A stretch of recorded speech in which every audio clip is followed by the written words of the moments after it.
we wanted to dig into just a little bit more was something that's being called Liberation Day today. This is what President Trump is calling it. So we wanted to try to understand what it is. What does this mean for your wallet? What do we know? What do we not know? So joining me now is Madeline Somerville, attorney and political analyst. Thank you for being patient and thank you for staying with us here.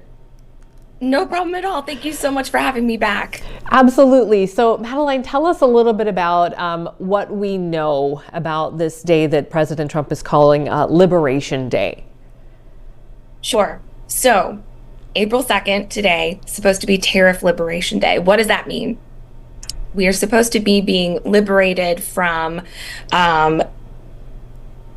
trade imbalances that have existed for a long time. So, for years and years, the U.S. has been paying more in tariffs than some other foreign countries where we've been receiving imports. And so it seems like there's an imbalance there. So what Trump is trying to do is, while simultaneously decreasing our dependence on foreign manufacturing and foreign goods, he's trying to level the playing field a little bit so that the U.S. isn't sort of, as he says, footing the bill for other countries' economies to do well.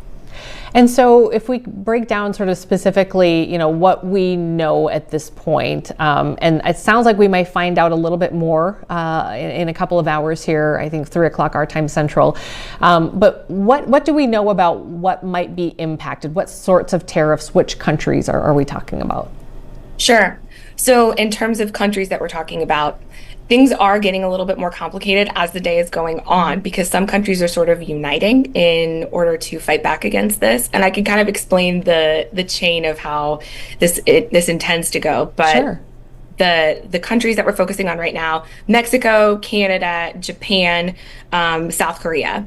So in Canada, we get something like 25%, I think, of our soft lumber in order to build houses from Canada. So they're planning on imposing a 25% tax on that so that it would encourage Americans to buy from American companies rather than buying from foreign lumber company, if that makes sense. Yes. So kinds of products that people can look to in terms of having to pay more, right? So also, I can explain how tariffs end up making people pay more, if that's okay. Yeah, please. Yeah, because we really kind of want to know, understand. How does this affect our wallets? And because there are sort of threats of tariffs, there are planned tariffs, there are actual tariffs, and it feels like we're kind of vacillating between those three.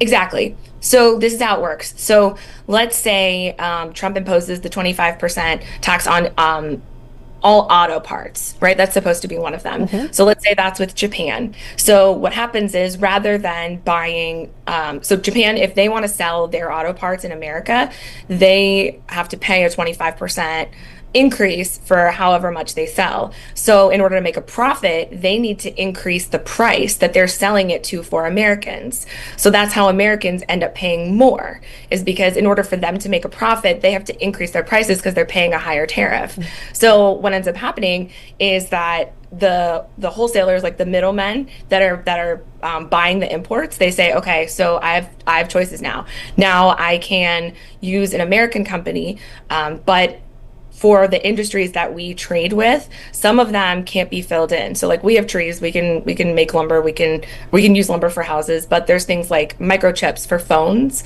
or for like smart house items, mm-hmm. or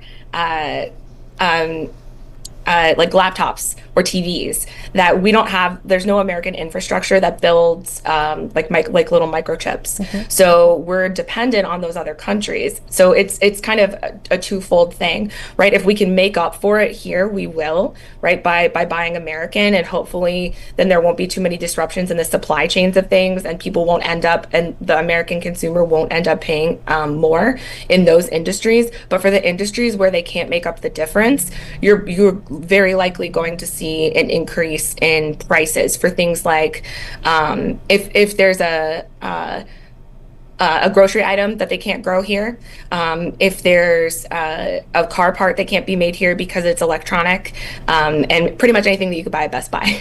So Those are the industries where you're likely to see more. And I guess what's interesting is, we keep hearing about. We haven't just to be transparent. We haven't gotten a lot of details on this, right, from the Trump administration, and we do anticipate that today at 3 o'clock that we will. They've told us that we should get some more answers there. But as we take a look at the mission here is to buy more American and put more jobs in America first economy. Does America have the infrastructure in place for this kind of a ramp up, or is it the kind of thing where it could be a short term, kind of painful short term, but in the long term, this could really this could really change the game for the economy here in the U.S.? Yeah, I think that's the exact question to ask. And so there are two aspects to this. You can look at in the past when different when there have been different impositions like this. So, for example, after during the Great Depression, there was a major increase in tariffs from America, and then Nixon did it with gold backing in the 1970s. In both instances, the ultimate result was not good. It led to sort of a collapse in negotiations between countries after World War I, after the Great Depression, and it led to major failings in the economy worldwide. In the 1970s, when they did it, that was a sort of a short-term way to negotiate the value of the dollar, and so that wasn't, the tariffs that were imposed didn't last a long time. It was a short-term negotiation tactic. So the only long term that we've seen has been since the 1930s. But if you're looking at the possibility of us making up for it within our own country so that Americans will benefit, there's two aspects to it. So the first aspect is buying American, right? If we have the infrastructure to be able to provide those things, right, which we do not for things that have microchips, but we do for things like avocados, or we do for certain things that we can grow here. The difference is, I'm sorry, so that's one aspect, is buying American. Then the second aspect is bringing manufacturing jobs back. So the incentive, right, is that if these American companies that moved to China, for example, are being told that they have to pay such a high tariff in order to be able to sell their products back, then they'll be incentivized to move back home. The problem is that in other countries, they don't have human rights protections like we do here. And so they can get away with paying less than a living wage. They can get away with dumping chemicals in the water, things like that they can't do here. So my worry isn't even necessarily with the tariff itself. My worry is in bringing those manufacturing jobs back. If we couple that with deregulation, I'm nervous that the deregulation that will incentivize them to come home will end up in worse conditions for the American worker. While the jobs might come back, we still need to provide healthy working conditions. Yeah.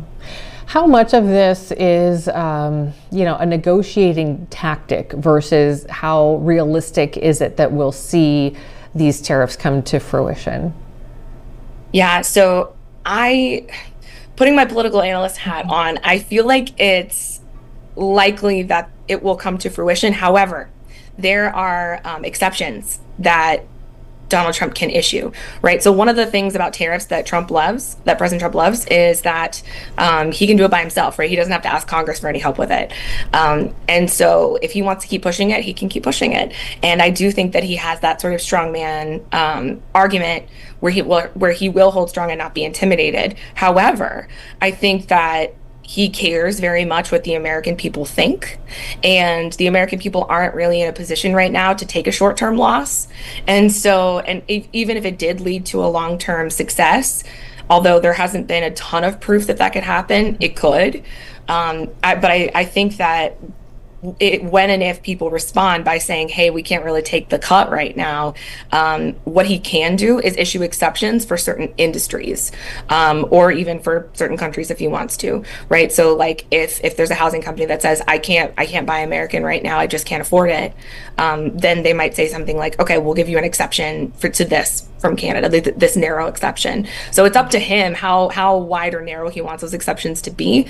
But I think that certain industries can be hopeful that he might make an exception for them because I think he does respond to what the American people like or dislike. Yeah, and it seems like we have seen countries come to the table so far. Mexico early on, putting some of their troops on the border, things like that. So even in the between now and an hour and a half from now, when we get a news conference from him, this could completely look different to us, which I think is also something to talk about too, to address kind of the uncertainty of it all. Is even though it's not tangible, it's definitely has an impact as well. Most certainly, the uncertainty in real life leads to uncertainty in the markets.